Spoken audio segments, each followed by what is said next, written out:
आज मैं आपको क्या क्या ऐसे पॉइंट्स हैं जो इन्वेस्टर को प्रॉपर्टी खरीदते time under construction, specially under construction property खरीदते टाइम ध्यान रखना चाहिए। आज मैं आपको वो सब बताऊंगा, क्योंकि एज अ इन्वेस्टमेंट जब हम प्रॉपर्टी खरीदते हैं तो इसमें बहुत सारे फैक्टर्स होते हैं जो आपको खरीदने से पहले कंसिडर करने पड़ते हैं। एक एंड यूजर जब प्रॉपर्टी खरीदता है तो उसमें इमोशंस होते हैं, उसमें फीलिंग होती है और वो एक घर खरीद रहा होता है, तो वहाँ फैक्टर्स अलग होते हैं। लेकिन जब आप इन्वेस्टमेंट करने जाते हैं तो फैक्टर्स अलग होते हैं। कुछ ज़रूर सिमिलर होते हैं लेकिन मैक्सिमम फैक्टर्स अलग होते हैं। अक्सर लोग यहाँ धोखा खाते हैं और इस धोखे के बाद जब रिजल्ट आता है तो वहाँ वो अपना पैसा फंसा के बैठ जाते हैं। तो क्यों हम अपना पैसा बर्बाद करें? क्या हमें हक नहीं है कि हम अपना पैसा सेव करें, अच्छी कैलकुलेशन के साथ एक इन्वेस्टमेंट करें? तो आज मैं आपको वो कुछ इंपॉर्टेंट पॉइंट्स बताने वाला हूं जो एक इन्वेस्टर को प्रॉपर्टी खरीदने से पहले देखना चाहिए। फिर से मैं आपको बता रहा हूं, यहाँ एंड यूजर का मेरा फोकस कम है, मैं इन्वेस्टमेंट पे फोकस कर रहा हूं, क्योंकि ये सारे पॉइंट्स इन्वेस्टर को पहले समझने ज़रूरी हैं। नमस्कार, मैं हूं प्रदीप मिश्रा। प्रॉपर्टी मिश्रा शो में आपका स्वागत है। यहां हम आपको प्रॉपर्टी और प्रॉपर्टी मार्केट की हकीकत बताते हैं। नो बकवास, डायरेक्ट काम की बात। चलिए शुरू करते हैं। सबसे पहले एज अ इन्वेस्टर आपको टाइटल का, जो प्रॉपर्टी आप खरीद रहे हैं, अंडर कंस्ट्रक्शन प्रॉपर्टी क्यों ना हो, उसके पास डेवलपर से जो प्रॉपर्टी आप खरीद रहे हैं, आप डेवलपर के पास नेसेसरी लीगल अप्रूवल्स और डिफरेंट अथॉरिटी से क्लियरेंसेस है या नहीं। मतलब जो उस एरिया की अर्बन लोकल बॉडी है वहाँ से नेसेसरी अप्रूवल्स हैं या नहीं, ये आपको चेक करने की ज़रूरत है। डेवलपर का ट्रैक कैसा है, क्या उसने प्रोजेक्ट्स को पहले टाइम पे कंप्लीट किया है, उसकी मार्केट में रेपुटेशन क्या है, ये आपको चेक करने की ज़रूरत है एज अ इन्वेस्टर। वैसे जब आप एंड यूज़र होते हैं तब भी आपके ये चीज़ें आप चेक कर सकते हैं, लेकिन इसके बाद वाला जो इंपॉर्टेंट एस्पेक्ट है that is transfer clause. Developer transfer का कोई क्लॉज लगा के बैठा है बीबीए के अंदर। बीबीए मतलब बिल्डर बायर एग्रीमेंट, जो mutual understanding between two parties होता है, दैट इज एग्रीमेंट। और बिल्डर और आपके बीच का जो एग्रीमेंट है वो बिल्डर बायर एग्रीमेंट है। तो बिल्डर बायर एग्रीमेंट में क्या ट्रांसफर का क्लॉज दिया हुआ है, ये आपको समझने की जरूरत है। यहाँ ट्रांसफर पे मैं ज्यादा जोर दे रहा हूँ क्योंकि यहाँ अक्सर लोग फंसते हैं। तो ट्रांसफर की क्या फीस रखी है, मतलब फर्स्ट ट्रांसफर फ्री किया है या नहीं, ये आपको समझने की ज़रूरत है। क्योंकि जब आप बेचने निकलते हैं तो ट्रांसफ़र कितना है, उसकी ट्रांसफ़र के लिए उसमें फ़ीस कितनी है, ये आपके लिए बहुत इम्पॉर्टेंट होता है। तो ट्रांसफ़र फ्री दिया है या फीस है, ये आप पहले समझ लीजिए। जनरली जो इन्वेस्टर फ्रेंडली होते हैं वो फर्स्ट ट्रांसफ़र फ्री देते हैं। तो अगर ऐसा है तो एज अ इन्वेस्टर आपके लिए वो प्रॉपर्टी थोड़ी बेहतर है। वैसे आगे और पॉइंट हम डिस्कस कर रहे हैं, उन सभी पॉइंट्स को आपको देखना है, लेकिन पहला ये पॉइंट, अगर ट्रांसफर फ्री है तो एज ए इन्वेस्टर आपके लिए वो प्रॉपर्टी बेटर हो सकती है। दूसरा, क्या डेवलपर ने ट्रांसफर की परमिशन दी भी है या नहीं, क्योंकि वो एग्रीमेंट जो आपके और बिल्डर के बीच है उसमें अगर ट्रांसफ़र को अलाउ नहीं किया है तो वहाँ बाद में आपको दिक्कत आ सकती है। आप ये सोच के चलें अगर कि मेरी प्रॉपर्टी में 20-30% देने के बाद जो रिटर्न मेरे को मिल जाता है उसके बाद मैं एग्जिट ले लूँगा, तो वहाँ पर अगर ट्रांसफ़र क्लॉज नहीं है, मतलब डेवलपर की तरफ से ट्रांसफ़र के लिए आपको अलाउ नहीं किया और बीबीए में मेंशन कर दिया है, तो आपको दिक्कत आने वाली है।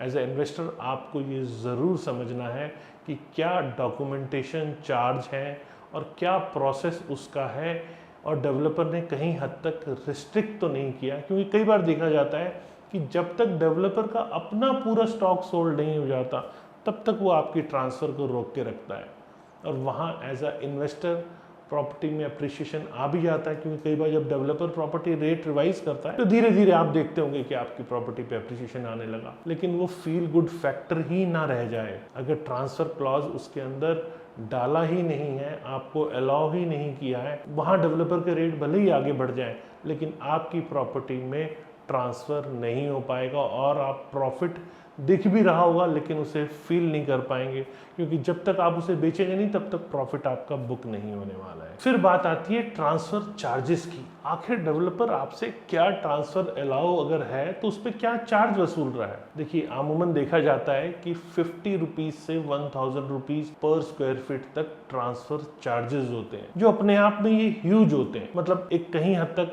डेवलपर के ये मोटिव भी होता है कि अगर आप प्रॉफिट अर्न कर रहे हैं तो वो भी उसे भी कुछ बेटर उसमें से कुछ रिटर्न मिले एज अ ट्रांसफर चार्जेस। तो मेरे को लगता है कि ये थिंकिंग ट्रांसफर वाली जो थिंकिंग है, जो आपके चार्जेस इम्पोज करने वाली थिंकिंग है, ये कहीं हद तक बहुत पॉजिटिव थिंकिंग नहीं है इन्वेस्टर्स के लिए। जहां मिनिमम ट्रांसफर चार्जेस है और जहां फ्री ट्रांसफर है, वो प्रॉपर्टी इन्वेस्टर के लिए बेटर रहती है। और अगर नहीं आपको लगता है कि मुझे वो प्रॉपर्टी भी लेनी चाहिए जिसमें ट्रांसफर चार्जेस ज़्यादा हैं, तो आप ये कैलकुलेट करके चलिए कि वहाँ जो आपका प्रॉफिट बुक होगा, क्योंकि एक टाइम ड्यूरेशन के हिसाब से जब आप इंस्टॉलमेंट्स में पेमेंट करते हैं तो उसमें प्रॉपर्टी पे एप्रिसिएशन भी आती है। और जब एप्रिसिएशन आ रही है, जब आपका प्रॉफिट बुक करने का टाइम आया, तो उसमें डेवलपर आपसे ट्रांसफर चार्जेस ले लेता है। और अगर ह्यूज ट्रांसफर चार्जेस होते हैं तो वो कहीं हद तक आपके प्रॉफिट को भी खत्म कर देता है। तो यहाँ आपको ट्रांसफर चार्जेस बहुत इंपॉर्टेंट फैक्टर है, ये ज़रूर समझने की ज़रूरत है। आमूमन 50 रुपीज़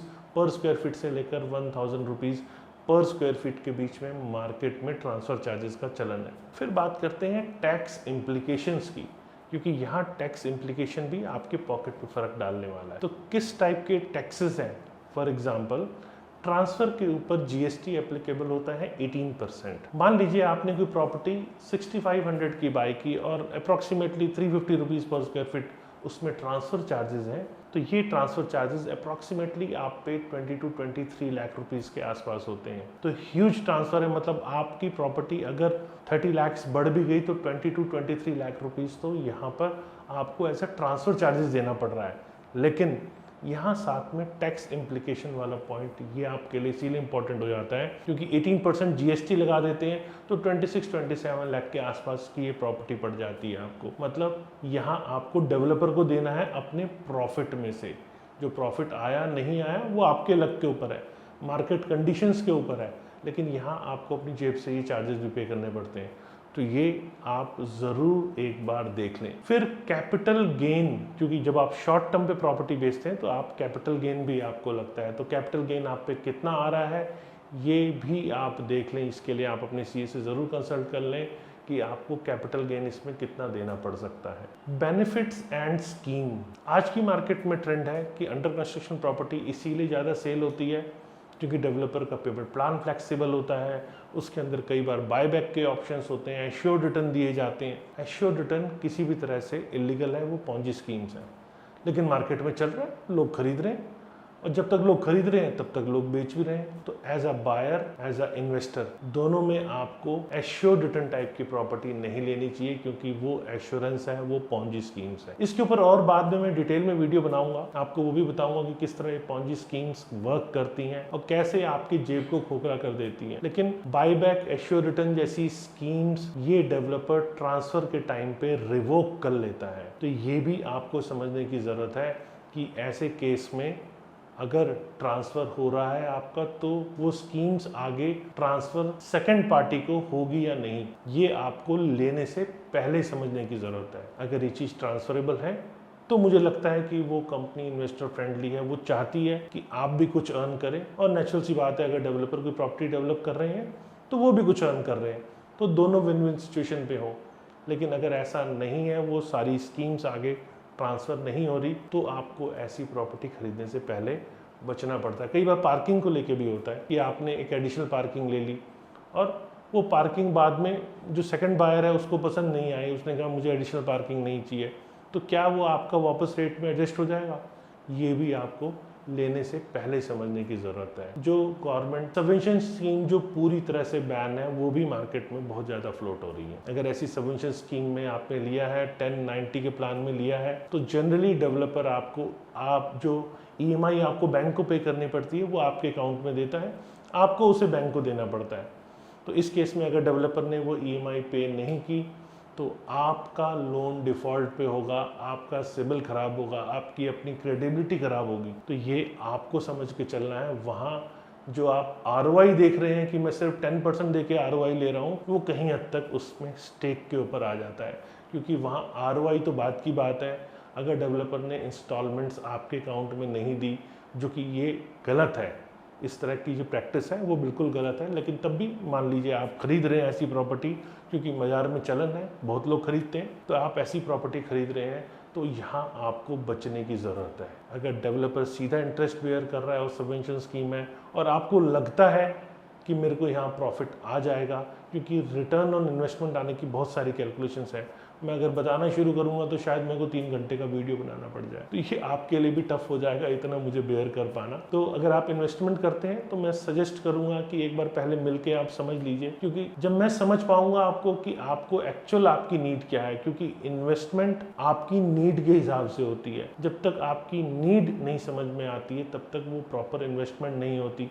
और किसी रेपुटेड आदमी से ही कोशिश कीजिए आप प्रॉपर्टी बाय करने की, जो आपकी नीड को समझ के उससे अच्छे से आपके मतलब की चीज़ दिला पाए आपको। किसी भी ऐसे आदमी से जिसको खुद नॉलेज नहीं है, ऐसे आदमी से प्लीज़ आप प्रॉपर्टी बाय मत कीजिए। तो सबवेंशन स्कीम की मैं बात कर रहा था, क्या सबवेंशन स्कीम अगर आपने लिया और बीच में आप प्रॉपर्टी को सेल कर रहे हैं, तो उसको लेकर जो राइट्स हैं डेवलपर द्वारा या वो स्कीम का जो बेनिफिट है, क्या वो आगे एक्सटेंड होगा, क्योंकि यहाँ पे बैंक भी इन्वॉल्व है, तो जो ट्राइपार्टेट एग्रीमेंट है उसे आपको ध्यान से पढ़ना है और समझना है। अगर वो स्कीम ट्रांसफरेबल है तो आप सबवेंशन एज अ इन्वेस्टमेंट भी ले सकते हैं। यहाँ आप पोजीशन से पहले बेचने की सोच रहे हैं तो आपको ट्रांसफर को समझ लेना चाहिए। अगर लॉन्ग टर्म इन्वेस्टमेंट है, पोजीशन के बाद बेचना चाहते हैं, तो शायद ये आपके लिए बहुत ज़्यादा एप्लीकेबल ना हो, क्योंकि सबकी कंडीशंस डिफरेंट होती हैं। तो मैं वो कंडीशंस वो ज़्यादा बताने की कोशिश कर रहा हूँ जो थोड़ी सी कॉमन है। फिर इंपॉर्टेंट पॉइंट, कंप्लीशन टाइम क्या है। क्या डेवलपर जो कंप्लीशन टाइम कमिट कर रहा है वो आपकी इन्वेस्टमेंट के हिसाब से सूटेबल है या नहीं, मतलब उस ड्यूरेशन में आपको प्रॉपर ROI मिल रही है नहीं मिल रही है। क्योंकि अगर आपने प्लान किया है कि मेरा कैश फ्लो इतना है कि मुझे 30, 40, 50% पेमेंट पे करना है, उसके बाद निकल जाना है, और उसके बाद पोजीशन में अगर देरी हो रही है और कंस्ट्रक्शन का वर्क स्लो चल रहा है, तो ये भी पॉसिबिलिटी है कि आपके प्रॉफिट में कहीं हद तक दिक्कत आए, मतलब आपको प्रॉपर ROI ना मिले। तो पुराना ट्रैक क्या है कंप्लीशंस को लेकर, तो वो आपके इन्वेस्टमेंट प्लान को और उसकी जो पोटेंशियल रीसेल वैल्यू है उसको डिसाइड करता है। फिर बात करते हैं एग्जिट ऑप्शन की। क्या exit option as a investor आपके पास है, किस टाइम पे आप उस प्रॉपर्टी को सेल करके बाहर आ सकते हैं, ये आपके लिए बहुत इंपॉर्टेंट है, क्योंकि प्रॉपर आपको एसेस करना पड़ेगा और रीसेल वैल्यू क्या फ्यूचर में हो सकती है, उस लोकेशन, उस एमिनिटीज़ और बाकी जो ऐसे फैक्टर्स हैं जो उसको इम्पैक्ट करते हैं, उस हिसाब से ये आपको पहले समझने की ज़रूरत है।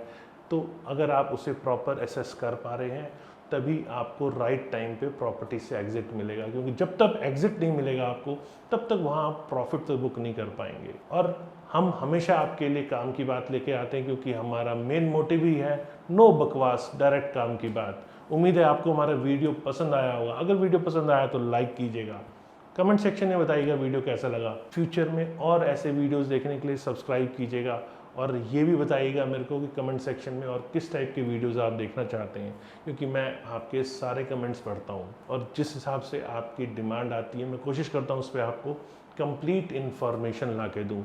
अपनी इन्वेस्टमेंट को सेव करने के लिए, फ्यूचर में अच्छी प्रॉपर्टी पर रिटर्न ऑन इन्वेस्टमेंट के लिए सब्सक्राइब कीजिए और बने रहिए। नमस्कार, जय हिंद।